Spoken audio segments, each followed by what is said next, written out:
संकेत भैया और कौन बचे? शंकर भैया तो आ गए हैं, सब आ गए। करें शुरू। अच्छा, मीनू दीदी वहाँ बैठ गई हैं, यहाँ पे बैठी थी। जानकी दीदी, मीनू दीदी, ठीक है, फिर सब आ गए। हाँ जी, हाँ जी, बढ़िया। तो सभी को नमस्कार फिर से। बढ़िया। शोभा दीदी को धन्यवाद कि उन्होंने अपनी गाड़ी का सदुपयोग किया और हम सबको किचन से यहाँ तक, है ना, बिना भीगे ला दिया। बढ़िया। तो हम अध्ययन वस्तु, अध्ययन की वस्तु क्या है? तो अध्ययन की वस्तु अस्तित्व ही है ना। अगर एक लाइन में कहेंगे तो अध्ययन की वस्तु क्या है? अस्तित्व अध्ययन की वस्तु है। पर एक लाइन से तो क्या बात हो जाएगी? वो तो ऐसी हो जाएगा कि भाई हमको भोजन बनाना है। तो अस्तित्व में क्या क्या है उसके डिटेलिंग में जाना पड़ेगा कि अस्तित्व ही अध्ययन की वस्तु है। क्या मतलब है कि अस्तित्व में क्या क्या है पहले, तब क्या क्या है। तो व्यापक नाम की वास्तविकता है ना, ये किसी चीज़ का अभाव नहीं है, क्योंकि ये हर जगह है, व्यापक है। और प्रकृति भी है। प्रकृति 4 अवस्थाओं के रूप में हमको दिखती है: पदार्थ अवस्था, प्राण अवस्था, जीव अवस्था और ज्ञान अवस्था। इतना ही है ना। और चैतन्य क्या है, ये इसमें समझ में आया था जिन्होंने परिचय शिविर को ध्यान होगा, पर फिर से रिवाइज के अर्थ में मैं बता देता हूँ कि जड़ पदार्थ अवस्था है, प्राण अवस्था है, ये दोनों पदार्थ अणुपिंड,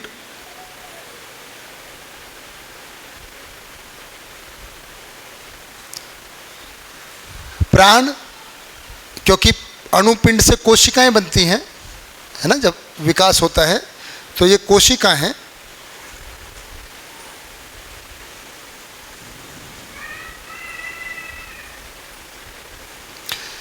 जीव अवस्था किसको कह रहे हैं? जीव शरीर प्लस जीवन साथ साथ, तो जीवन नाम की वास्तविकता है। और ज्ञान अवस्था मतलब मानव शरीर प्लस जीवन, है ना। इस तरह से क्या क्या है, इतना ही है। अगर एक लाइन में बोलेंगे अस्तित्व से अस्तित्व है, व्यापक और प्रकृति का साथ साथ है। थोड़ा खोलेंगे, व्यापक ऐसा है, प्रकृति क्या है, जड़ और चैतन्य है, जड़ में क्या है, पदार्थ अवस्था है, पदार्थ क्या है, परमाणु से अणु, परिचय शिविर, है ना, अणुपिंड और ये कोशिकाओं का पिंड। और जब जीव अवस्था कह रहे हैं तो जीवन नाम की एक वास्तविकता है, उसके साथ जीव शरीर है, जीवन नाम की वास्तविकता है, मानव शरीर है, ये सहअस्तित्व है। फिर क्या है? सहअस्तित्व व्यापक में संप्रक्त प्रकृति है। अब ये जो प्रकृति है ना, जो निष्ठा दीदी बोल रहे थे कि क्या इंटरेक्शन है, तो इंटरेक्शन इसका जो इंटरेक्शन का उसका जो स्वरूप है वो यही है। ये अकर्ता है, ये कुछ नहीं करता है, ना लेता है ना देता है। जो कुछ भी होता है प्रकृति में डूबे भीगे घिरेने से प्रकृति में होता है। जो भी होता है व्यापक में कुछ नहीं होता है। जहाँ व्यापक है और वहाँ अगर प्रकृति नहीं है, कोई अणु परमाणु नहीं है, तो वहाँ कुछ नहीं होगा, वहाँ व्यापक ही रहेगा। कहाँ होगा? जहाँ प्रकृति है वहाँ कुछ होगा। तो क्या क्या होगा उसको हम जांच रहे हैं अब। तो व्यापक में अब कुछ नहीं होने वाला है, व्यापक का काम पूरा हो गया। मतलब हमने जितनी बात करनी थी, अब व्यापक कितनी बात करेंगे, बाकी जब आगे अध्ययन होगा उतना। अब प्रकृति में बात करेंगे। तो व्यापक में संपर्क प्रकृति है। तीसरा सिद्धांत है, तीसरा सिद्धांत जिसका हमको साक्षात्कार बोध अनुभव में आना है, अस्तित्व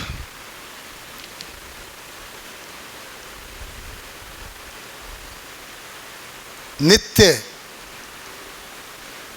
वर्तमान है। पहली बात सहअस्तित्व है, दूसरी बात सत्ता में संप्रक्त प्रकृति है, तीसरी बात सत्ता मतलब व्यापक, सत्ता भी शब्द आएगा, है ना। व्यापक को एक शब्द सत्ता भी आता है, मध्यस्थ सत्ता भी आएगा, पर अभी मध्यस्थ में नहीं जाएंगे, है ना। इसका क्या मतलब है कि अस्तित्व नित्य वर्तमान है। तो अलग अस्तित्व एक ही है, सहअस्तित्व है, उसको हम अलग अलग एंगल से देख रहे हैं, क्या क्या उसकी विशेषताएं हैं, लक्षण है उसके। सहस्तित्व है, प्रकृति डूबी भी गिर रही है, अब ये नित्य वर्तमान है। क्या लगता है, किसी ने वीडियो देखा हो, ऑडियो देखा हो, अध्ययन किया हो, नित्य वर्तमान का क्या मतलब है, आप बताएंगे? अच्छा, मुझे लगा हाथ खड़ा कर रहे हैं, नहीं। हाँ जी, नित्य वर्तमान है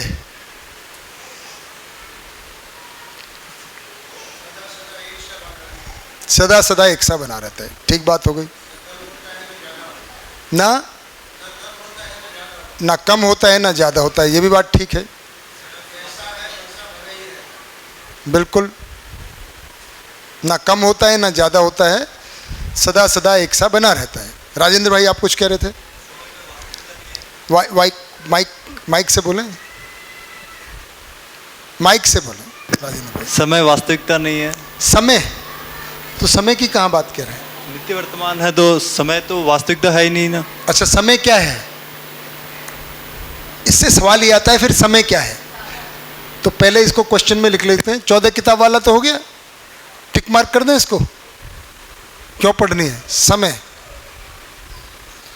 इसको थोड़ा लेंगे, समय किसको कह रहे हैं, है ना। पर पहले नित्य वर्तमान का क्या अर्थ है? तो समय जो कह रहे हैं, अगर आपको नित्य वर्तमान के साथ आप जोड़ रहे हैं कि भूतकाल होता है, भविष्य काल होता है और वर्तमान काल होता है, ऐसा बोल रहे हैं आप? नहीं भाई, अगर समय के साथ वर्तमान को जोड़ेंगे तो भूत भविष्य वर्तमान ऐसे एक कॉम्बिनेशन बनता है। तो आपका जो प्रश्न है वो फिर किस अर्थ में है? समय कैसे जुड़ता है नित्य वर्तमान के साथ? माइक से नहीं पकड़ना है, कोई बात नहीं। पर क्योंकि आपने समय पूछ लिया है तो समय कह रहे हैं, किसी क्रिया की अवधि को समय कह रहे हैं। किसी क्रिया को हम नापने का कोई जुगाड़ बना लेते हैं, उसका नाम समय है। तो कौन सी क्रिया का हमने जुगाड़ बनाया हुआ है इस धरती पर जब हम रहते हैं? तो ये पृथ्वी एक अपने एक्सिस के चारों ओर घूमती रहती है, इसको मानव ने पहचाना है। उसके वजह से मानव को, जब से मानव है, लगता है कि सूर्य उगता है और छिपता है, घूमती धरती है। लेकिन मानव ने इस बात को देखा कि ये बड़ी निश्चितता है। चांद का भी एक कोई आवर्तनशीलता है, मतलब उसका भी निश्चित एक, कभी घटता है, घटते घटते घटते खत्म होता है, फिर बढ़ना शुरू होता है, बढ़ते बढ़ते खत्म होता है, तो वैसा ही चलता रहता है। तो ये भी आदमी ने देखा, मानव ने इसको पहचाना, और उसके साथ उसने निरीक्षण, परीक्षण, सर्वेक्षण करते हुए पाया कि उसके अनुसार कुछ ऋतुएं भी बदल रही हैं, है ना। दिन का कुछ, अब उसको दिन बोला, किसी टाइम को रात बोल दिया। तो दिन किसको बोल रहे हैं? जब सूर्य हमको उगता हुआ दिखाई दिया और जब छिपता हुआ दिखाई दिया, उसके बीच के समय को दिन, और अगली बार जब उगेगा उसको रात, ऐसा एक बना लिया। अब क्या किया? इसको और थोड़ा सा आगे सोचा उसने, तो 24 घंटे के रूप में बना लिया। फिर घड़ी भी बना ली, घड़ी तो बहुत बाद में आई, पर सूरज के उगने छिपने के आधार पे अपने कार्य को उसने सोच लिया कि भाई सोना कब है, कब ज़्यादा अनुकूल होता है, ये सब। तो समय क्या हुआ? धरती के जो घूमने की एक गति है, उसी को हम समय बोल रहे हैं, ठीक है। क्योंकि वो सूरज का एक चक्कर लगाती है तो उसको हमने एक साल बोल दिया, और अपनी धुरी पे एक चक्कर लगाते एक दिन बोल दिया। उसके अपने धुरी पे घूमने पर और सूरज के चारों ओर चक्कर लगाने का एक संबंध है। वो 365 के करीब दिन लगते हैं, कभी 366, ऐसा। तो ये समय हो गया, इससे ज़्यादा समय क्या है?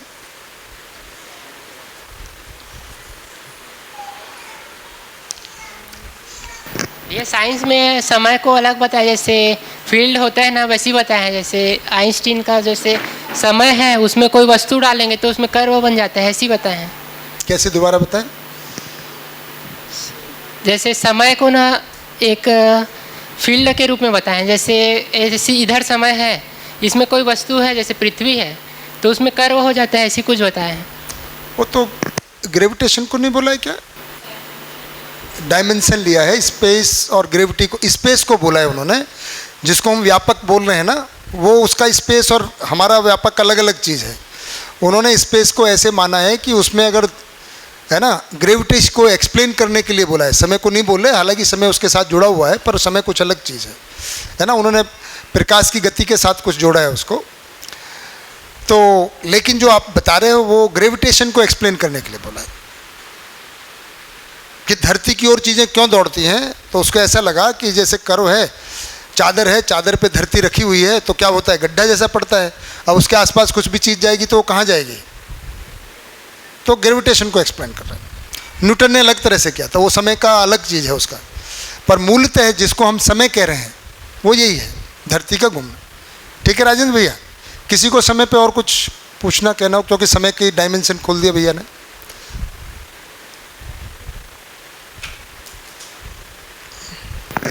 जो वहाँ पे लिखा है उसको ऐसे समझ सकते हैं क्या, अस्तित्व मतलब अस्थि यानी है, तो यानी मतलब जो है, अस्तित्व मतलब जो है, नित्य मतलब कि हमेशा है, जो है वो हमेशा है और वर्तमान मतलब अभी चल रहा है।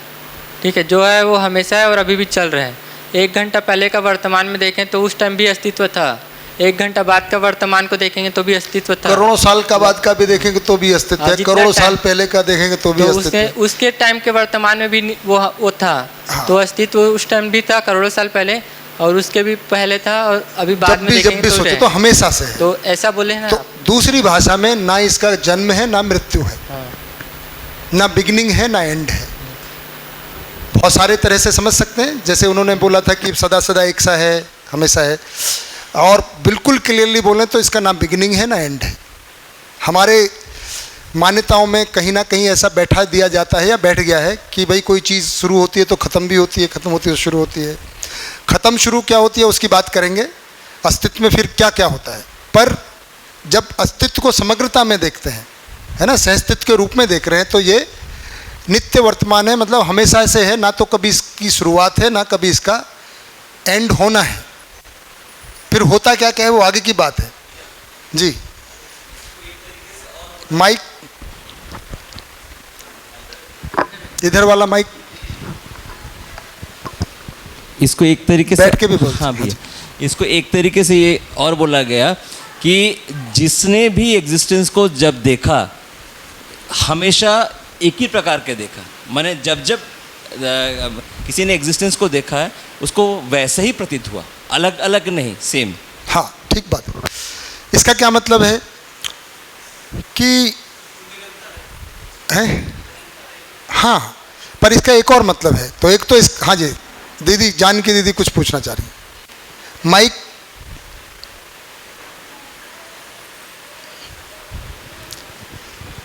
नहीं कुछ नहीं, केवल वो सोमभैया बोलते हैं ना हमेशा कि थोड़ा जोर से बोलें। अस्तित्व है और है और है। हाँ ठीक बात है, पर है में क्या क्या है उसी की चर्चा कर रहे हैं। है ना, है, फिर क्या क्या है, फिर हम क्यों हैं, अभी तो यहाँ तक बात आएगी ना भाई। फिर हम तो मरते हैं, लेकिन हम कह रहे हैं सदा सदा एक सा है, फिर हम मर क्यों जाते हैं। हम तो पैदा होते हैं, अभी कहते हैं अस्तित्व का ना कोई अंत है ना बिगिनिंग है। तो हम ट्रांसफर होते हैं ना पदार्थ अवस्था, हमारे साथ हो रहा है, अस्तित्व के साथ नहीं। और जो मैं है वो तो हमेशा हमेशा के लिए है ही। हाँ बढ़िया बात है। तो 2-3 चीज़ बातें हो गई जो सबने बताई कि जब भी जिसने अस्तित्व को पूरा देखा, एक तो ऐसा ही देखा जैसे आज देखेंगे, वैसा करोड़ों साल बाद भी ऐसा ही दिखाई देगा पूरा जब देखेंगे। पर क्या करोड़ों साल बाद धरती ऐसी दिखाई देगी? नहीं, है ना। करोड़ों साल बाद हम ऐसे ही दिखाई देंगे? तो इकाइयों में परिवर्तन होता है, प्रकृति परिवर्तनशील है ना। व्यापक नित्य है, व्यापक में कोई परिवर्तन नहीं, ठीक है ना। लेकिन दोनों मिलके जब पूरे अस्तित्व को देख रहे हैं तो पहली बात तो इसका कोई जन्म नहीं है, बिगिनिंग नहीं है, दूसरा कोई एंड नहीं है, हमेशा एक जैसा है। तो हमेशा जो एक जैसा है उसका क्या मतलब है?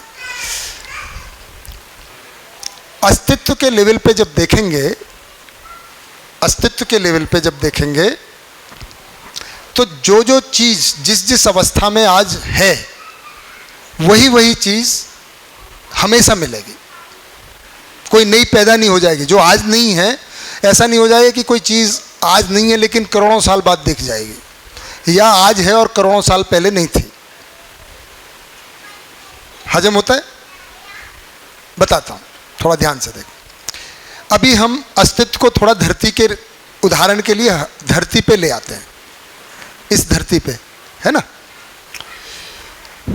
और हम कहें उदाहरण के लिए कि एक नीम का पेड़ सबसे छोटी नीम के पेड़ की अवस्था क्या होगी, सबसे कम विकसित क्या होगी बेटा? नहीं, सबसे कम उसका बीज, निबोली, उसका बीज। और सबसे अधिक विकसित अवस्था नीम का बहुत बड़ा पेड़, और उस पर फिर निबोली लगने भी लग गई। पर एक नीम का पेड़ को जब हम देखेंगे तो क्या हमेशा रहेगा धरती पे? एक नीम को पेड़ को देखें, आज हमने बीज डाला, कल वैसे ही रहेगा? नहीं, उसमें कोपल फूल आई। और 10 साल बाद देखेंगे तो बड़ा हो गया, 15 साल बाद देखेंगे और बड़ा हो गया, 20 साल बाद, हमारा बच्चा 100 साल बाद उसको देखेगा तो क्या होगा उस नीम पे के पेड़ का? है जी, खत्म हो जाएगा, सूखेगा, सूख के गिरेगा, दीमक खाएगी, चींटियां खाएंगी, कोई जला देगा, कुछ हो जाएगा, राख बन जाएगा, वो नीम का पेड़ बदल गया, कहीं और चला गया। पर क्या धरती से नीम का पेड़ गायब हो गया? भाई वो नीम का पेड़ नहीं है, लेकिन बहुत सारे नीम के पेड़ हैं। तो नीम के पेड़ की कितनी अवस्थाएं हो सकती हैं? बीज से लेकर सबसे अधिक विकसित अवस्था हमेशा धरती पे विद्यमान है। हमारे घर का आंगन का सूख गया, पड़ोसी के यहाँ होगा, कहीं बीज होगा, कहीं छोटा होगा, कहीं बड़ा होगा। तो जब भी आप इस धरती को देखेंगे नीम के पेड़ के संदर्भ में, तो हमेशा धरती पर बीज से लेकर अधिक विकसित नीम की जितनी भी अवस्था हो सकती हैं, है ना, वो हमेशा ही धरती पे विद्यमान है। सन्नाटा सा है भाई, कुछ बात क्लियर नहीं हुई क्या? फिर से बताऊं, सोचिए सोचिए। नित्य वर्तमान जब हम एक पेड़ को देख रहे हैं तो अलग बात है, और धरती पे नीम के पेड़ को देख रहे हैं तो देखने का तरीका बदल रहा है कि नहीं बदल रहा है?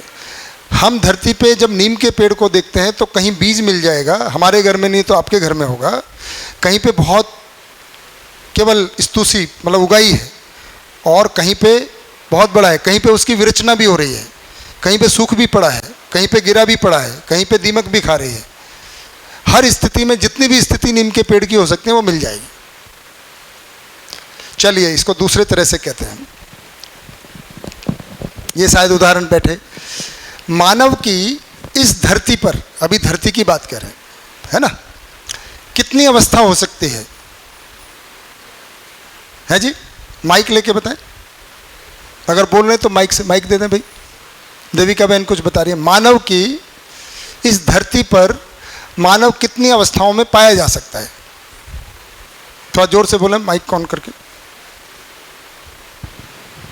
कहीं जन्म ले रहा है तो कहीं मतलब थोड़ा सा बड़ा है, कहीं जवानी, कहीं बुढ़ापा, मतलब कई रूपों में मिल जाता है। मर भी गया कहीं पे, जी। बहुत बढ़िया, तालियां हो जाए आपके लिए। तो कहीं गर्भ में ही है, कहीं 8 महीने का गर्भ है, कहीं 9 महीने का है, कहीं 7 महीने का, कहीं 6 महीने का, कहीं 1 दिन का, कहीं 1 सेकंड का, लेटेस्ट से। तो वहाँ से लेकर और 100 साल का हो सकता है कोई व्यक्ति, और सबसे अधिक साल के कितने हो सकते हैं? 120 आज की डेट में, जहाँ तक जा सकते है जी, कहीं पे 120। तो इस धरती पे मानव की जितनी भी अवस्थाएं, अब हो सकता है 1 साल का बच्चा अब हमारे घर में नहीं है, पर अगर हम ढूंढेंगे तो 1 साल का नहीं मिलेगा, पड़ोसी में मिल जाएगा, हमारे मोहल्ले में 2-4 मिल जाएंगे। बूढ़ा ढूंढने जाए, हो सकता है हमारे घर में नहीं है दादा, हमारे दादा गुजर गए, लेकिन दादा नहीं है क्या धरती पे? बहुत सारे दादा मिल जाएंगे।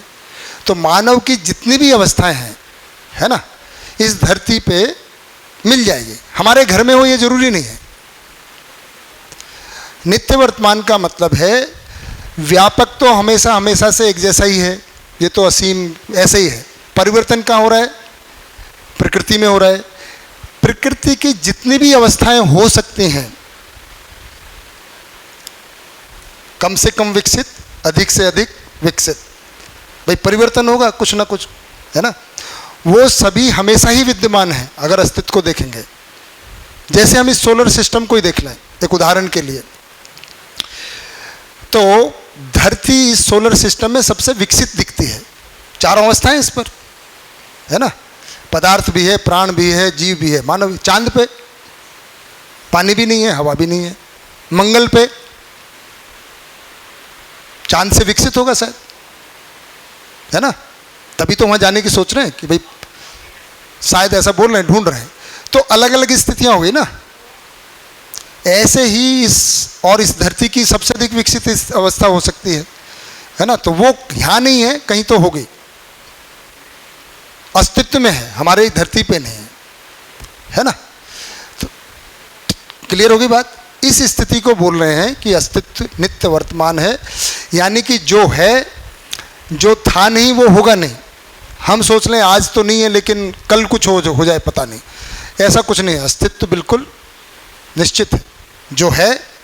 हम केवल अगर थोड़ी सी जगह को देख रहे थे, जैसे ओम प्रकाश भैया उस समय कह रहे थे, केवल अगर व्यापक कोई देखें तो हो सकता है हमको कुछ ना दिखाई दे, लेकिन जब अस्तित्व को समग्रता में देखेंगे तो व्यापक तो सदा सदा एक जैसा है ही, लेकिन सहअस्तित्व भी एक जैसा इस अर्थ में है कि प्रकृति में जो परिवर्तन हो रहा है, जितने भी परिवर्तन हो सकते हैं, और परिवर्तन होते हुए कई सारी स्थितियां बनेंगी, जैसे बच्चे की बनती हैं। भाई अभी जन्म हुआ तो बहुत छोटा सा है, एक दिन के बाद कुछ अलग का होता है। तो हमारा घर में बच्चा एक दिन का है तो अगले दिन वो 10 दिन बाद का हो गया, तो एक दिन वाला बच्चा तो कहीं तो होगा ना। तो हम अगर ढूंढेंगे तो एक दिन वाला भी मिल जाएगा और 100 साल वाला भी मिल जाएगा। वो सारी स्थितियां हो सकता है हमारे मोहल्ले में ना हो, हमारे गांव में ना हो एक दिन का बच्चा, लेकिन ऐसा थोड़ी कि एक दिन का बच्चा धरती से गायब हो जाएगा। क्या लगता है, रहेगा? ऐसे ही अस्तित्व में प्रकृति की जितनी भी अवस्थाएं हैं, कम से कम विकसित से लेकर अधिक से अधिक विकसित तक, कमलेश भाई, वो हमेशा है, कहीं पे है। बिल्कुल। सुबह दीदी बोल रही हैं कि क्या जागृति की भी परंपरा, अभी मैंने बताया नहीं, उसको करेंगे अगली बार में कि क्या क्या हो सकता है। अब ये सवाल आएगा तो उसको अगली बार करेंगे, अगले टॉपिक में।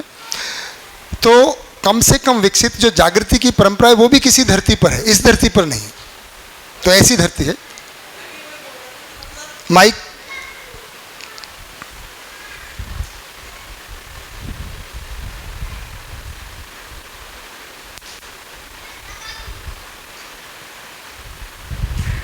इसका मतलब ये है कि अस्तित्व में जागृत मानव रहता ही है। हाँ, अस्तित्व में तो है, हमारी धरती पे हो सकता है, धरती पे कुछ ना दिन हो, पहले था, अब नहीं है। जागृत मानव अस्तित्व में है। अस्तित्व में है, अस्तित्व में है। हाँ जी, वो कोई बात नहीं, पूछिए, मतलब क्लियरली। अगर अनादि भाई क्या कह रही है देविका बहन, आप ही पूछिए। माइक जरूर ले लें ताकि क्वेश्चन क्लियर हो जाए। हर इकाई का अस्तित्व है। हर इकाई का अस्तित्व, इकाई के जितने भी रूप हो सकते हैं जी, जितने भी हो सकते हैं, कितने हो सकते हैं हम उसकी चर्चा करेंगे, है ना? उतने हर समय हैं, बस ये बात की जाए। जितनी भी यथा स्थितियां बन सकती हैं। यही सर।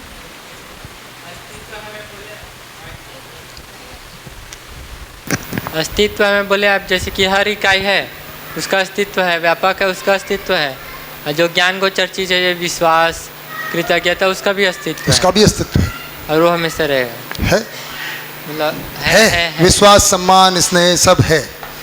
ज्ञान है, नहीं तो दोनों से अलग हो गए क्या? हो तो समाधान है, नहीं, जो है लिखे वो दो प्रकार के बताए, व्यापक है और एक इकाई वाला है। हाँ, तो विश्वास किस में आएगा? तो व्यापक में आएगा कि इकाई? चैतन्य में।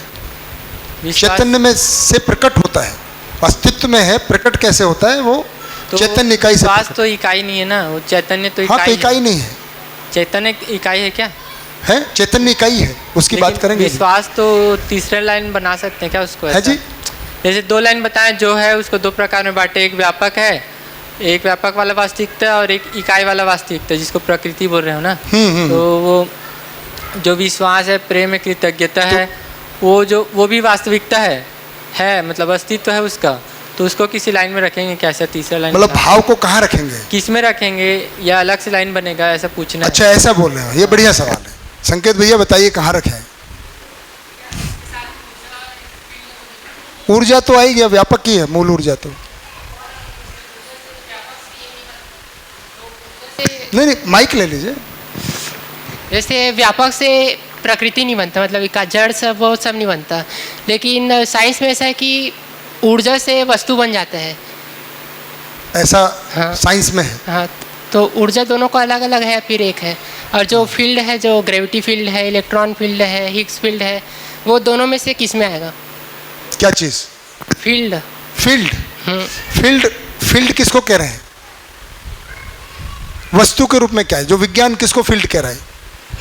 यहाँ तो कोई फील्ड नहीं कह रहा है, क्रिया हो रही है उसको फील्ड बोलेंगे ना, है ना। देखो जो फील्ड है विज्ञान को ये बताना पड़ेगा वो फील्ड कह किसको रहा है। अभी तो यहाँ तो बिल्कुल क्लियर है, या तो व्यापक है और या फिर इकाई है।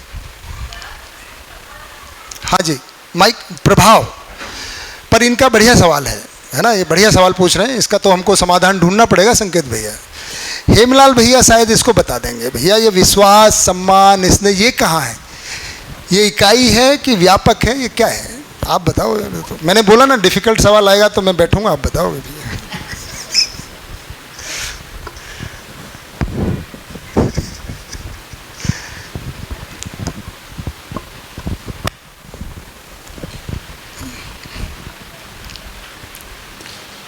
विश्वास, सम्मान, ये सब चैतन्य में क्रिया के रूप में प्रकट है, यानी जो व्यापक का जो प्रभाव है। क्योंकि जो भी अस्तित्व में है, जो भी है, उन सब का प्रभाव है। तो वही व्यापक का प्रभाव चैतन्य में विश्वास के रूप में, सम्मान के रूप में, स्नेह के रूप में वो क्रिया के रूप में दिखता है। प्रभाव ही चैतन्य में क्रिया के रूप में दिखता है। जैसे ज्ञान, ज्ञान तो स्वयं व्यापक है, लेकिन ज्ञान भी होने की क्रिया, जो अनुभव क्रिया, वो चैतन्य में ही अवतरित होता है, प्रकटन होता है। तो यानी ये सहअस्तित्व के रूप में वो प्रकटन है उनका, ये कह सकते हैं। बिल्कुल बढ़िया, धन्यवाद भैया। अब इन्होंने, हाँ, तो नहीं, अब प्रकृति में कहना नहीं बनेगा, सहअस्तित्व में ही कहना बनेगा, है ना, दोनों में आएगा। भैया एक प्रश्न है भैया। तो एक मिनट भैया, पहले इन्होंने जो बोला है तो व्यापक है, व्यापक में चैतन्य इकाई है, चैतन्य में क्रिया है, उस क्रिया का नाम विश्वास है। जो क्रिया होगी, स्थिति भी क्रिया होगी, गति भी क्रिया होगी। बिल्कुल, सब कुछ का आधार तो व्यापक ही है, विश्वास है। अगर व्यापक, ऐसी स्थिति होगी नहीं कि व्यापक ना हो, पर चैतन्य में भी ज्ञान हो जाए तब विश्वास प्रकट होता है। जैसे इसमें आग है कि नहीं है, पर अभी तो नहीं है, अभी तो बढ़िया भैया से हम सब बैठे हुए हैं, उसको प्रकट होना होगा, आग तो है। तो चैतन्य क्रिया में विश्वास है, लेकिन उसको प्रकट होना है, उसकी विधि है। अब इसकी विधि है कि अब इसमें से आग को निकालना है तो क्या करना पड़ेगा? थोड़ी सी चिंगारी उतनी काफ़ी है, वो विधि है।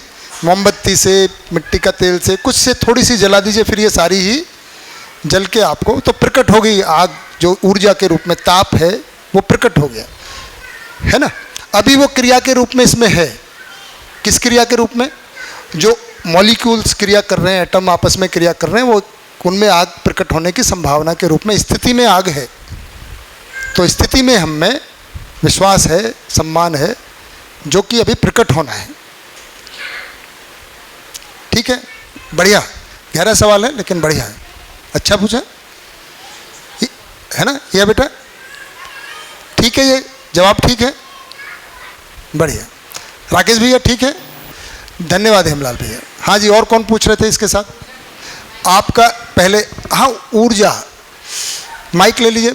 एक मिनट राजा भैया, है ना, छोटा भैया है, पहले इसकी बात सुन ले, है ना। हाँ जी बताइए। नहीं, बड़ा भैया ये, छोटा भैया, बताइए। ये ऊर्जा तो व्यापक है ना भाई, मूल ऊर्जा, निरपेक्ष ऊर्जा। ऊर्जा से जड़ कैसे बन जाता है? हमने कहाँ बनता है? हम तो कह रहे हैं ये अलग है, ये अलग है, ये विज्ञान कह रहा है, कुछ उसकी बात माननी समझनी पड़ेगी क्या कह रहा है। हमने तो बोला इससे ये नहीं बनता और ये खत्म होके ये नहीं बन जाता। ऊर्जा से जड़ नहीं बनता ना। सही। ये जड़, ये एक्चुअली में मैं जो समझ पा रहा हूँ कि ऊर्जा जड़ में भी होता है, इकाई में भी होता है, विज्ञान ऐसा बोल रहा है। ये विज्ञान तो ये जो हाँ, कह रहे हैं वो ठीक कह रहे हैं हाँ, m equal to MC square की मास से ऊर्जा बन जाता है, पर वो अभी तक ये डिफाइन नहीं कर पाए कि ऊर्जा क्या है। विज्ञान को भी नहीं पता है, by the way, for your information. 2-3 चीज़ वो अभी डिफाइन नहीं कर पाए हैं। एक तो मैग्नेटिज्म क्या चीज़ है, चुंबकत्व क्या है, दूसरा ऊर्जा क्या है, अभी उसको वो परिभाषित नहीं कर पाए। इकाई में कार्य करने की क्षमता को ऊर्जा कह रहे हैं, पर वो तो कार्य करने की क्षमता सापेक्षता में आ गया, पर ऊर्जा क्या है ना। यहाँ पे चुंबकत्व क्या है, व्यापक में इकाई डूबी है, भीगी और घिरी है, तो डूबे रहने से उसमें जो प्रभाव पड़ता है व्यापक का, वो प्रभाव ग्रहण करते हैं, आपस में जो एक साथ आने की प्रवृत्ति है वो मैग्नेटिज्म है। तो मैग्नेटिज्म का आधार क्या है, व्यापक है, ये लाता नहीं है साथ साथ, है ना, ज्ञान है। तो चुंबकीय संपन्नता, बल संपन्नता इकाई में किसकी वजह से है, व्यापक में डूबे भीगे घिरे रहने की वजह से। क्रियाशीलता उसकी और आगे चर्चा करेंगे। तो व्यापक में डूबे भीगे घिरे रहने से ऊर्जा संपन्नता है, चुंबकीय बल संपन्नता है, बल संपन्नता है। जी सर, जो ये बोल रहे हैं ना, ये ऊर्जा से इकाई बनता करके, तो मेरे को लग रहा है मूल ऊर्जा से इकाई नहीं बनता, सापेक्ष ऊर्जा से बन सकता होगा। ऐसा सापेक्ष ऊर्जा से बन सकता होगा, हाँ। विज्ञान ने अभी तक सापेक्ष ऊर्जा तक को पहचाना होगा, उसको नहीं पहचान पाया होगा, मूल ऊर्जा को। ऐसा तो ये संभव है सापेक्ष ऊर्जा से, क्योंकि सापेक्ष ऊर्जा जो दर्शन कह रहा है कि वो फिर इकाई की गति को ऊर्जा, सापेक्ष ऊर्जा कह रहा है। क्या हुआ, अभी ये है ना, ये जो टेबल है इस फॉर्म में है, आपने इसमें आग जलाई, तो हुआ क्या, जलना मतलब क्या हुआ, ताप क्या हुआ कि इसमें से कार्बन और हाइड्रोजन ही है, ये ऑक्सीजन लिया हवा से, वो आपस में मिले, कार्बन डाइऑक्साइड और हाइड्रोजन बना, और उससे जो प्रभाव निकला वो ताप निकला, और बाकी अणुओं की गति बढ़ गई। पेट्रोल में होता क्या है, गाड़ी कैसे चल जाती है, कैसे चल जाती है, हाँ, मतलब उसमें होता क्या है, कार्बन और हाइड्रोजन होता है, ऑक्सीजन आप भेजते हो, हवा भेजते हो, चिंगारी भेज देते हो, वो जलता है, जलने से बड़ी तेजी से जो कार्बन डाइऑक्साइड जो बना वो फैलता है, जो जलने से बना, जो लिक्विड था, बहुत सारी गैस बनी, गैस तुरंत फैलती है, फैलने से वो पिस्टन चलने लगता है। तो ऊर्जा क्या हुई, उन अणुओं की गति बढ़ गई। यहाँ हवा से गाड़ी नहीं चला सकते, है ना, निरपेक्ष ऊर्जा से तो चला ही नहीं सकते, इस हवा से भी नहीं चला सकते। पेट्रोल में एक टेक्निक को हमने पहचाना, तो ये सापेक्ष ऊर्जा है। तो सापेक्ष ऊर्जा हुई क्या, अणुओं की गति बढ़ गई, ठीक है।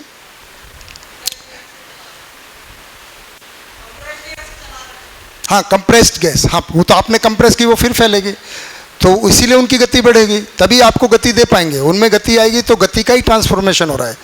तो आपने अणुओं की गति बढ़ाई, उस अणुओं की गति से पिस्टन चला, और पिस्टन से गाड़ी चल गई, सिंपल है। हाँ, वो गति अलग चीज़ है, ये गति थोड़ी अलग है, ये स्पीड वाली गति है सर। वो मोशन है ना। पहले भी उसी को पूछ रहा था कि जो ऊर्जा दो प्रकार से बोल सकते हैं क्या, एक मूल ऊर्जा है और एक सापेक्ष हाँ, ऊर्जा। सापेक्ष ऊर्जा तो है। अब इससे, इस ऊर्जा से, सापेक्ष ऊर्जा से मास बन सकता है कि नहीं बन सकता है, इसको देखना पड़ेगा। वैसे तो हो ही सकता है। मान लीजिए, अब कई बार क्या होता है, आपने गाड़ी चलाई और आपकी बहुत बढ़िया टून गाड़ी है, तो एग्जॉस्ट से भी पानी निकलता है। कैसे निकल गया, एग्जॉस्ट से पानी निकलता है, देखा है आपने, सर्दियों में तो निकलता ही है। कैसे निकलता है नारायण भाई?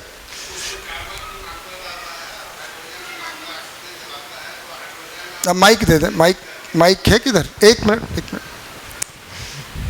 माइक पहुंच गया, हाँ जी। जी भैया।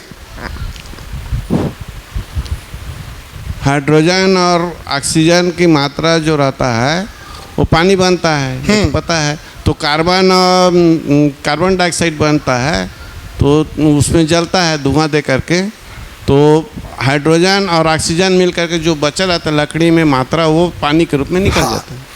अब आपको ऐसा लग सकता है कि भाई वो जब वेपर है ना, वेपर बनाना, वहाँ तो बहुत टेम्परेचर रहता है, आपने कम किया, एग्जॉस्ट से निकला तो पानी बन गया, तो ऊर्जा का पानी बन गया, वेपर को ठंडा किया आपने, ऐसा हो सकता है। पर मॉलिक्यूल तो पहले से उपस्थित थे, मॉलिक्यूल नहीं बन गए, मॉलिक्यूल पहले से है, हाँ, केवल फॉर्म चेंज हुआ।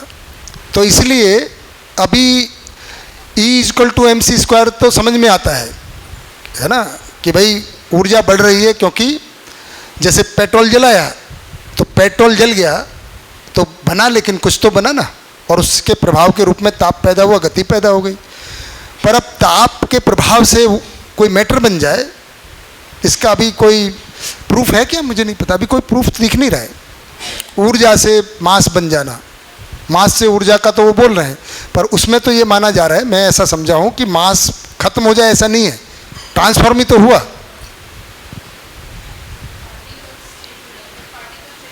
पार्टिकल तो चाहिए, बिना पार्टिकल के सापेक्ष ऊर्जा को नहीं बताया जा सकता।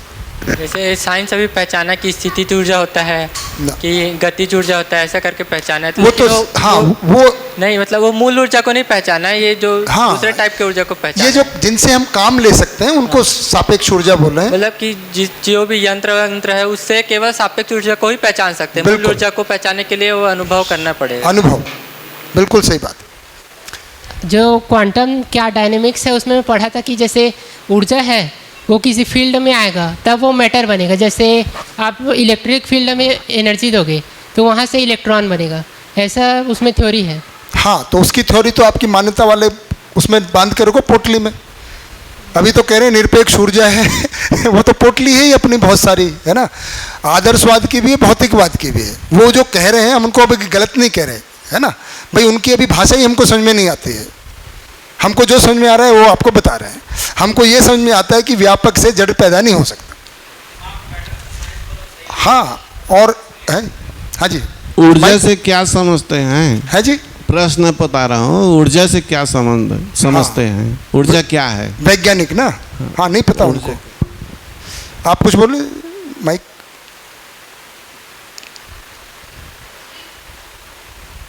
उसमें जो क्वांटम मैकेनिक्स या क्वांटम पास में, हाँ। में भी पार्टिकल के दो फंक्शन बताए हैं, मास और वेव फंक्शन। उसमें भी ये नहीं बताया कि बन जाता है इलेक्ट्रॉन।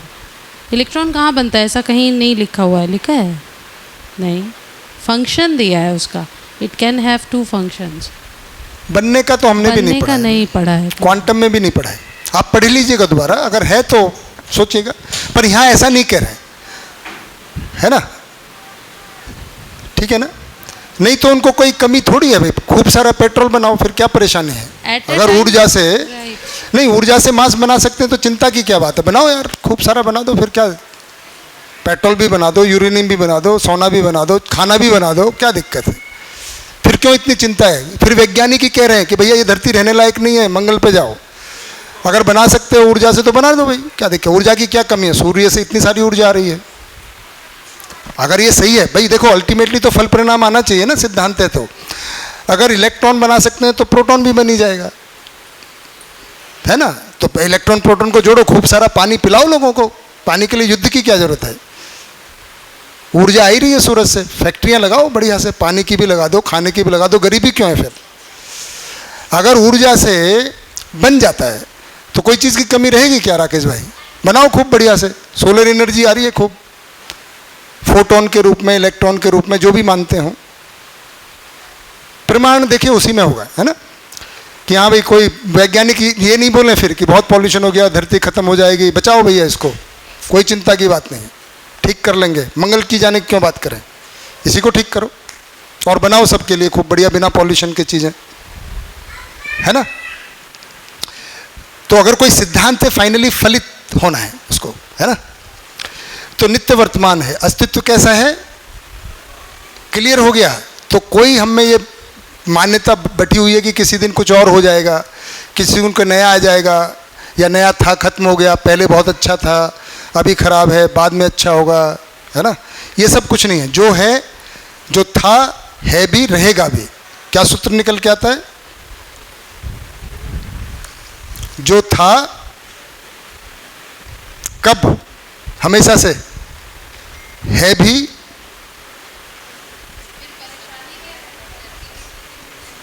रहेगा भी, है जी। दोबारा बताएं आप, क्या जोर से बोलें, आवाज नहीं है, माइक है आपके पास।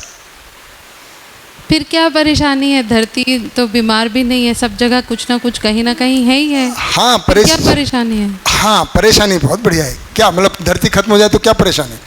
धरती खत्म ही नहीं हो रही है ना, अगर अस्तित्व नित्य वर्तमान। नहीं, धरती खत्म हो सकती है। अस्तित्व नित्य वर्तमान है। आदमी चाहे तो धरती को खत्म कर सकता है, ये तो परेशानी है। भ्रमित मानव धरती को निपटा सकता है, हैं? अस्तित्व नित्य वर्तमान है भैया। जैसे आप नित्य वर्तमान है, मान लीजिए। अब हम ये थोड़ी कह सकते हैं आपको मार दें तो क्या फर्क पड़ता है? फर्क नहीं पड़ेगा, आप तो नित्य वर्तमान। भाई ऐसा कह सकते हैं क्या? है जी, जितना है उतना ही है, ना ज्यादा होना। बिल्कुल, जितना है उतना ही है। भैया ये जो भी साइंस है एक ना, मिनट, भैया का बहुत देर से राजा भैया रुके हुए हैं, भैया अब तो निकलना ही पड़ेगा उसका ना। बताइए। दो प्रश्न है। एक प्रश्न जो भैया जो माइक के पास, दो प्रश्न है। एक प्रश्न जो भैया चर्चा कर रहे थे उससे उभर के आया कि जब हम बोल रहे पहले आपका ओरिजिनल वाला बताइए, ये तो इससे निकल के आया, ये तो था ही नहीं आपका। अच्छा ठीक है। हाँ, तो भैया जो ओरिजिनल वाला है वो ये है कि आपने कहा प्रकृति में दो तरह की इकाइयाँ हैं, एक हाँ, जड़ है और और एक चैतन्य। चैतन्य। हाँ। तो क्या मतलब जो मुझे समझ में आया, तो ऐसा भी तो है ना कि जो चैतन्य जो इकाइयाँ जो हैं, ठीक है ना, वो पूरी तरीके से विलुप्त हो जाए। विलुप्त हो जाए मतलब पूरी तरीके से विलुप्त, मतलब ऐसा हो सकता है, ऐसा कह रहे मतलब हम बोल रहे हैं कि प्रकटन, एक है प्रकटन अवस्था और एक है विलुप्त। हाँ, मतलब जो प्रकटन नहीं है, तो ऐसा भी तो हो सकता है ना। कैसा? कि चैतन्य इकाइयाँ जो हैं, ठीक है ना, जो हम बोल रहे हैं प्रकटन में है, ठीक है ना, तो आज एक ऑर्डर निकाल दें ऐसा कि भी ऐसा हो सकता है। मैंने हमारे चाहने से थोड़ी अस्तित्व चलता है, अस्तित्व में जो होता है उसको हम समझ सकते हैं। मतलब क्यों हो जाए ऐसा कि चैतन्य इकाई विलुप्त हो जाए? विलुप्त होके कहाँ जाएगी ये बताओ? वही मतलब इसमें बन जाएगी। विलुप्त का मतलब क्या? नहीं, विलुप्त होने का मतलब है कि वो है जो जीवन तौर पे है, लेकिन शरीर के साथ नहीं होने वाली, तो उसको विलुप्त थोड़ी बोलते हैं।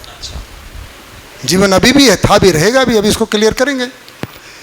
विलुप्त होना नहीं कहते, शरीर है। हमने परिचय शिविर में ये बात की थी कि भाई मानव है, शरीर और जीवन का संयुक्त स्वरूप है। अब शरीर बूढ़ा होता है, विरचना होती है, शरीर का विरचना हो गया, उसको जला दिया, भून दिया, कुछ भी कर दिया, है ना। अब वो जल गया, राख बन गया, तो वो तो एटम मॉलिक्यूल में निकल गया, और जीवन है अस्तित्व में। तो विलुप्त क्या चीज़ हुई?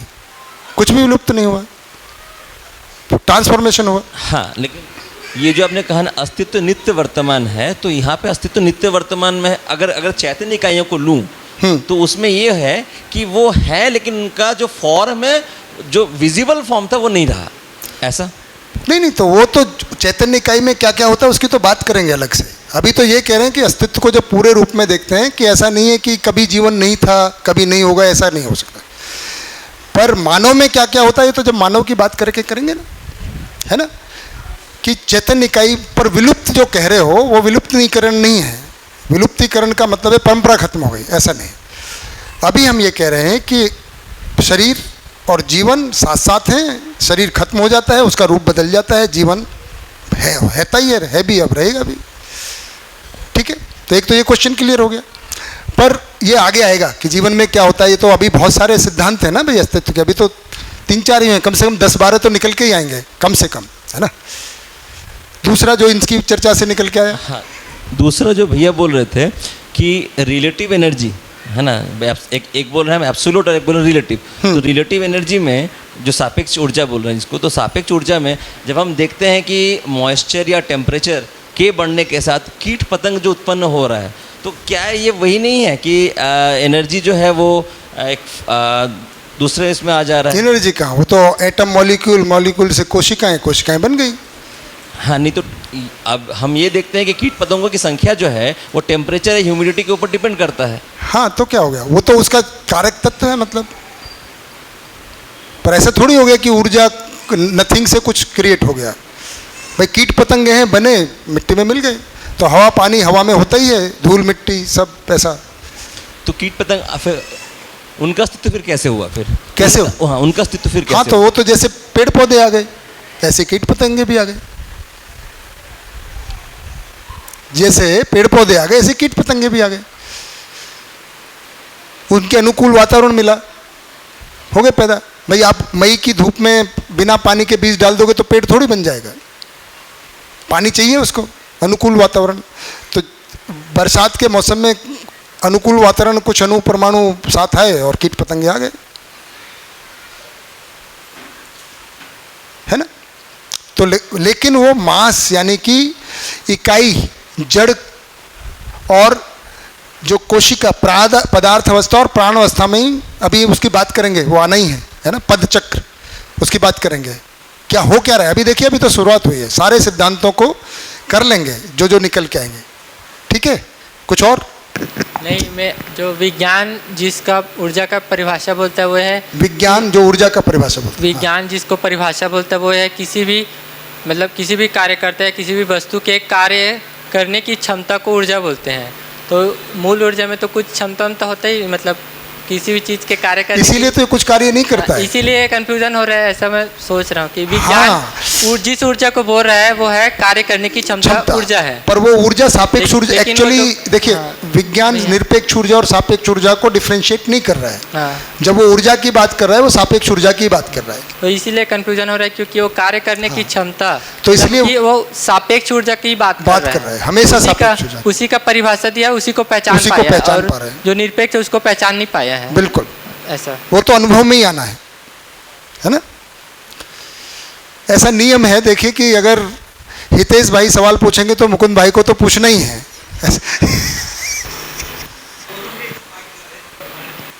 बताइए बेटा।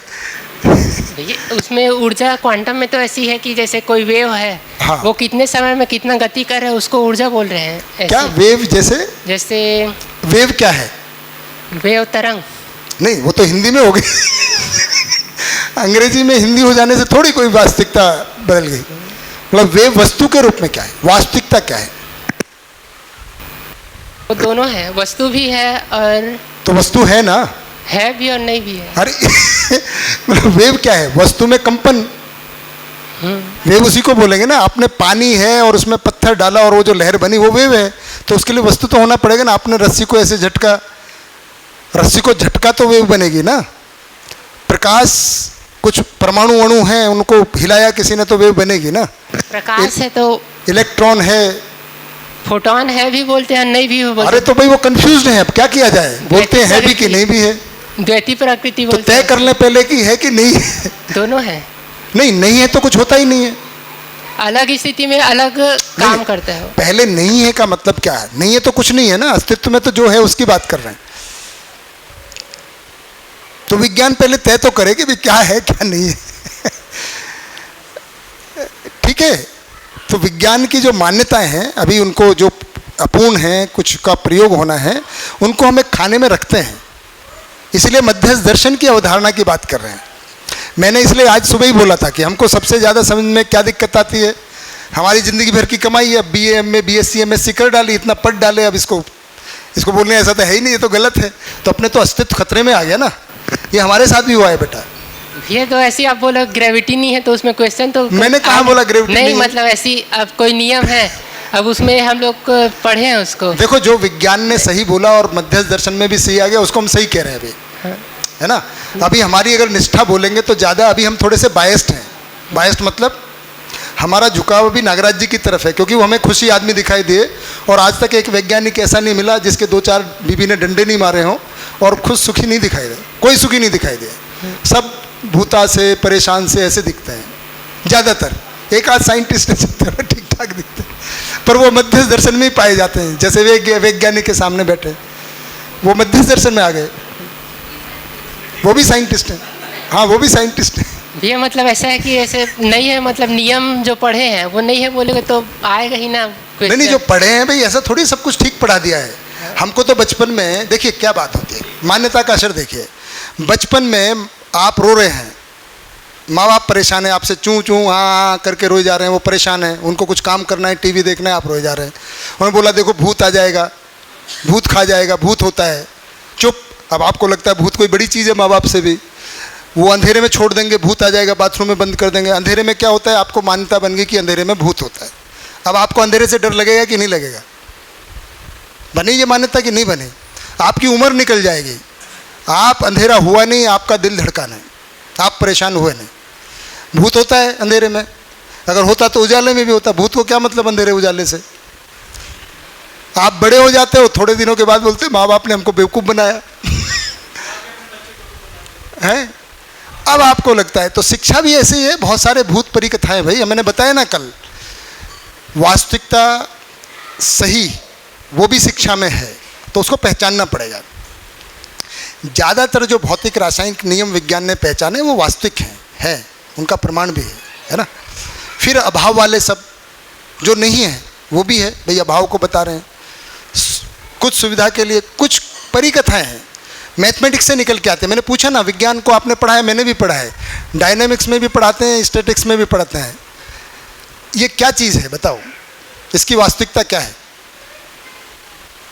इस पे मार्क मिलते हैं, इसको पढ़ के लोग IAS बनते हैं, इंजीनियर बनते हैं, डॉक्टर बनते हैं। है क्या चीज़ अस्तित्व में? बताओ मुझे यार, स्क्वायर रूट ऑफ -1 होता क्या चीज़ है? और इसको बोलते हैं दिस इज कॉल्ड आई। ठीक है, पर वो कहते हैं ये मैथमेटिकल रियलिटी है, बहुत सारी इक्वेशन में डालना पड़ता है, और बहुत सारी अब गिगो है। तो ब्लैक होल अभी मैथमेटिकल रियलिटी है, मैथमेटिक इक्वेशन में डालने से कुछ निकल के आता है, और उसको उन्होंने कुछ सुन भी लिया है कि पा जैसा कुछ बज गया, सा जैसा कुछ बजा, पता नहीं किसको क्या सुनाई दिया, है ना। तो ये भी देखना पड़ेगा कि शिक्षा में, केवल शिक्षा में सब चीज़ को मान लेना, मैंने इसीलिए बोला था मान्यता किस आधार पे बनती है, आज ही तो बताया था सुबह, पूर्व संस्कार, शिक्षा, वातावरण।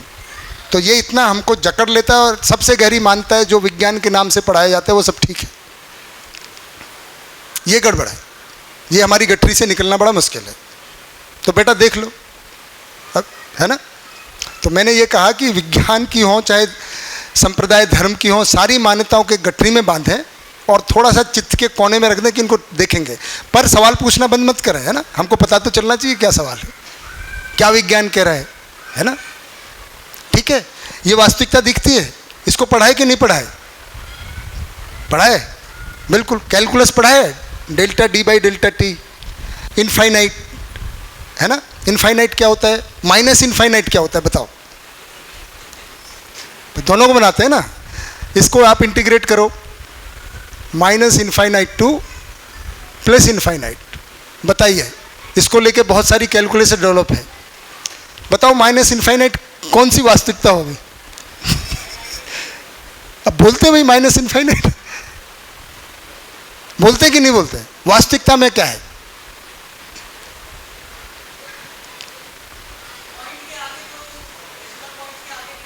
सोचने की बात है, हमको देखना है क्या, वस्तु क्या है। मध्यस्थ दर्शन क्या सिखाता है, समझाता है कि भाई कल्पना को, ठीक बात है, कल्पना को आप अपने उसमें कल्पना में रखें, लेकिन वास्तविकता क्या है, अस्तित्व में है क्या। तो यहाँ ना -1 है का अंडर रूट है, -1 ही नहीं है पहली बात तो, अंडर रूट तो बात की बात है। अस्तित्व में कोई -1 नाम की वस्तु दिखती है आपको? सोचो, -1 पेड़ भाई 1 2 तो वैसे भी कुछ नहीं होता है। हमने सुबह बताया कि 1 2 3 तो अकेले में कुछ भी नहीं है, उसके साथ कुछ जोड़ना पड़ेगा। एक मकान, एक आदमी, एक चश्मा, कुछ तो बोलना पड़ेगा, एक पेन, है ना, एक परमाणु, एक इलेक्ट्रॉन। -1 पहले तो ये बताओ क्या है ना। बिल्कुल, किसका? तो एक भाषा ही बनी कि एक पेड़ है, वहाँ पे पेड़ का अभाव है, तो वस्तु क्या है? पेड़। तो -1 कुछ नहीं है। और ये तो जब -1 नहीं है तो ये क्या होगा ये बताओ। और इसको पढ़ा पढ़ा के बच्चों का दिमाग खराब करके रखा हुआ है आपकी तरह। फिर वो डर जाते हैं अंधेरे में जाने से, उनको लगता है यही वास्तविकता है।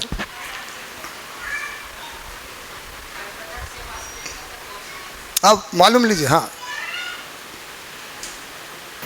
कल्पना का मतलब इतना ही काम है कि वास्तविकता तक पहुंचा दें। हाँ बिल्कुल, वही तर्क का काम, कल्पनाशीलता का काम है, वास्तविकता तक पहुंच जाए। कल्पना में ही रह गए तो गड़बड़ बात है। कल्पना की हद हो जाए तो वो पागलपन तक भी चला जाता है। कुछ लोग कल्पना करते रहते हैं कि मैं प्राइम मिनिस्टर हूँ, प्राइम मिनिस्टर समझ के लोगों से बात करने लग जाते हैं। थोड़ी देर में लगता है वो चपरासी हैं। अच्छा, हाँ जी, थैंक यू दीदी। अभी ये चल रहा है? हाँ खैर, अभी तो चर्चा ही चल रही है, अब लिखने का काम कमी है ना। हाँ बस ठीक है, कोई बात नहीं। हाँ जी बताइए। इस पे और कोई सवाल? तो अस्तित्व के बारे में हम समझ रहे हैं, यही अवधारणा है, इनको हजम करना है। हमारी जो मान्यताएं ये हटेंगी, ये बैठेंगी, तो तब देखिए क्या परिवर्तन होता है, तब तो कार्यव्यवहार बदलेगा। क्योंकि विज्ञान ने -1 को सोच लिया, खंड खंड करना जान लिया, तो सबको खंड कर सकता है, एटम को भी कर सकता है। क्या निकला? न्यूक्लियर एनर्जी, उसका परमाणु बम भी मिल गया। फिर किस काम आया? डिस्ट्रक्शन। हुआ कि नहीं हुआ?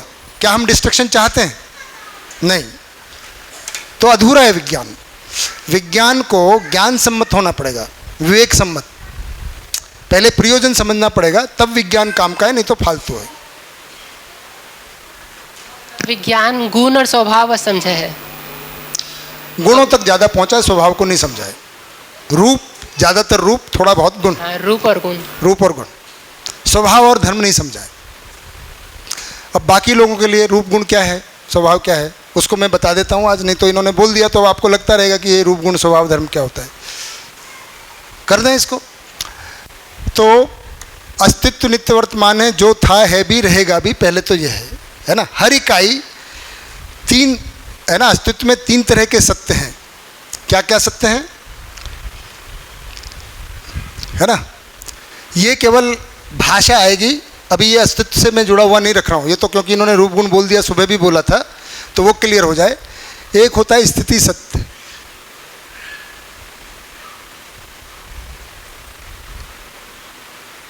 एक होता है वस्तु स्थिति सत्य,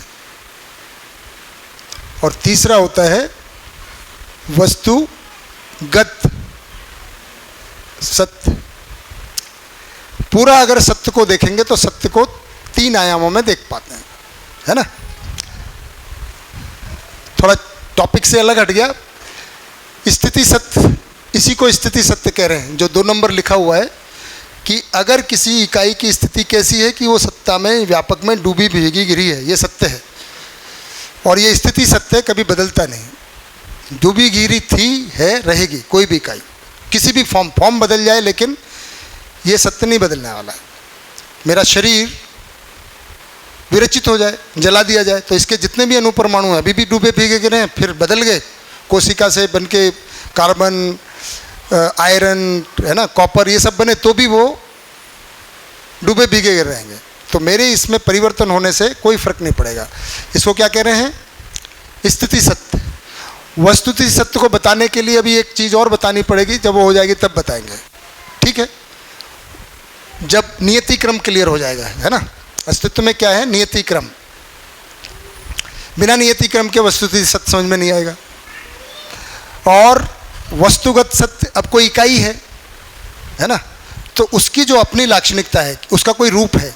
जैसे आप दोनों भाई हैं, पर आपका रूप थोड़ा अलग है, उनका अलग है। आपके गुण और उनके गुण अलग हैं, स्वभाव अलग है, धर्म एक ही है ना। तो हम और आप, लेकिन मानव है तो हमारा धर्म एक है। तो समानता क्या है? हम दोनों ही जीवन और शरीर का संयुक्त स्वरूप है। तो हर इकाई का रूप होता है। रूप मतलब कैसा? आयतन, है ना, ऊंचाई, मोटाई, लंबाई, चौड़ाई। रूप का मतलब होता है कोई भी इकाई है। तो वस्तुगत सत्य किसको बोल रहे हैं? रूप, यानी कि इकाई का आकार, आयतन और घन, ये उसका रूप है। आयतन और घन में क्या फर्क है?